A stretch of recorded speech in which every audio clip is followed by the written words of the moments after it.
Bonjour et bienvenue à ce que Christ a fait pour moi, dévotion. La dévotion d'aujourd'hui s'intitule « À décision radicale, bénédiction radicale ». Et le texte se trouve dans Nombre à partir du chapitre 25, à partir du verset 1. Ça dit comme ça: « Israël demeura à Sittim et le peuple commença à se livrer à la débauche avec les filles de Moab. Ils invitèrent le peuple au sacrifice de leur Dieu, et le peuple mangea et se prosterna devant leur Dieu. Israël s'attacha à Baal-Poer et la colère de l'Éternel s'enflamma contre Israël. L'Éternel dit à Moïse: « Assemble tous les chefs du peuple et fais prendre les coupables devant l'Éternel en face du soleil afin que la colère ardente de l'Éternel se détourne d'Israël. » Donc on voit là, alors que le peuple se trouve à cet endroit qui s'appelle Sittim, et les filles de Moab, ils vont à Moab et les filles de Moab vont entraîner le peuple à la débauche et surtout à se prosterner devant leur Dieu Baal. Et Dieu va dire à Moïse, il va avoir un jugement, je veux que tu prennes tous les coupables, et le peuple est dans la difficulté, dans la douleur.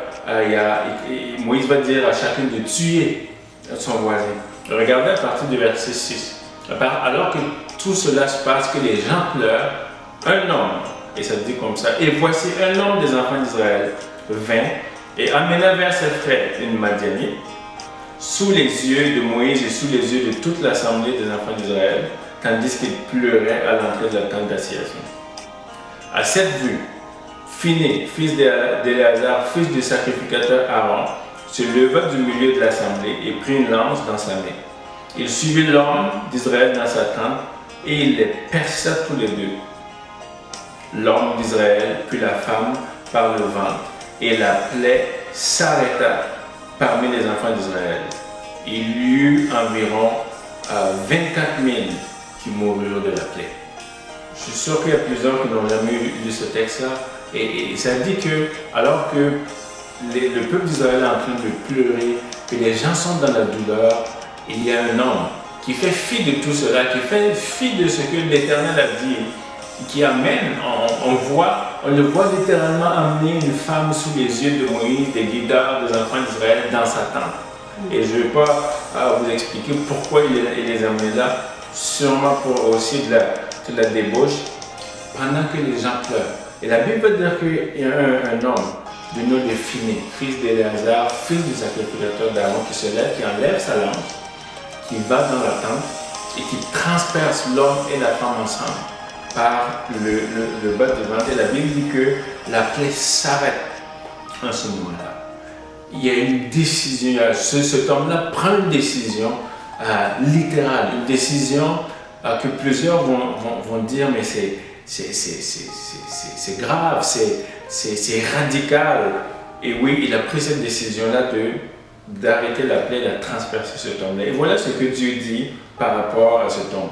L'Éternel parla à Moïse et dit: « Phiné, fils d'Éléazar, fils du sacrificateur Aaron, a détourné ma fureur de dessus les enfants d'Israël, parce qu'il a été animé de mon zèle au milieu d'eux, et je n'ai point dans ma colère consumé les enfants d'Israël. C'est pourquoi tu diras que je traite avec lui une alliance de paix. Ce sera pour lui et pour sa postérité après lui l'alliance d'un sacerdoce perpétuel, parce qu'il a été zélé pour son Dieu et qu'il a fait l'expiation pour les enfants d'Israël. » Donc on voit cet homme-là Phiné qui n'est pas connu, que les gens ne savent pas qui c'est. On sait juste que c'est le fils du sacrificateur. Il n'a jamais probablement rien fait de remarquable. Mais dans cette situation-là, il a pris une décision radicale qui a arrêté tout un jugement sur le peuple d'Israël. Et aujourd'hui, Dieu appelle une génération à prendre des décisions radicales pour lui.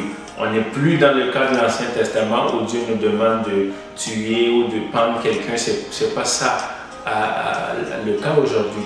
Mais il y a des décisions dans nos vies. Il y a des décisions personnelles, des décisions de couple, des décisions de famille, des décisions d'église qui doivent être prises pour la cause de Christ. Et probablement que plusieurs aujourd'hui sont à la croisée des chemins. Il y a des choses que Dieu t'a dit, il y a des choses que tu as entendues de Dieu et tu dois prendre une décision. Tu dois prendre une décision radicale. Tu as probablement essayé de prendre des raccourcis, de prendre des demi-décisions qui n'ont jamais rien donné. Et Dieu dit, ma bénédiction à la porte, mais j'attends une décision radicale. À décision radicale, bénédiction radicale. Dieu, alors qu'il finit de prendre la décision qu'il transperce cet homme et la femme, la plaie s'arrête. Tout de suite, la Bible dit que la parole de l'Éternel fut adressée à Moïse. Alors, quelle est la décision radicale que Dieu te demande de prendre aujourd'hui par rapport à ta vie de sanctification, par rapport à ta vie familiale, par rapport à ta relation? Peut-être que c'est une décision par rapport à quelqu'un, une décision par rapport à une situation, une décision par rapport à un emploi, une décision par rapport à ton ministère, que Dieu te parle depuis longtemps, que tu essaies par-ci, par-là, mais Dieu dit, je veux une décision radicale aujourd'hui parce que ma bénédiction va être radicale. Je veux prier en ce moment que plusieurs qui se posent la question, est-ce que c'est quand le moment? Dieu dit aujourd'hui, c'est aujourd'hui le jour de la décision. Quelqu'un a dit que le mot le plus dangereux au monde, c'est demain.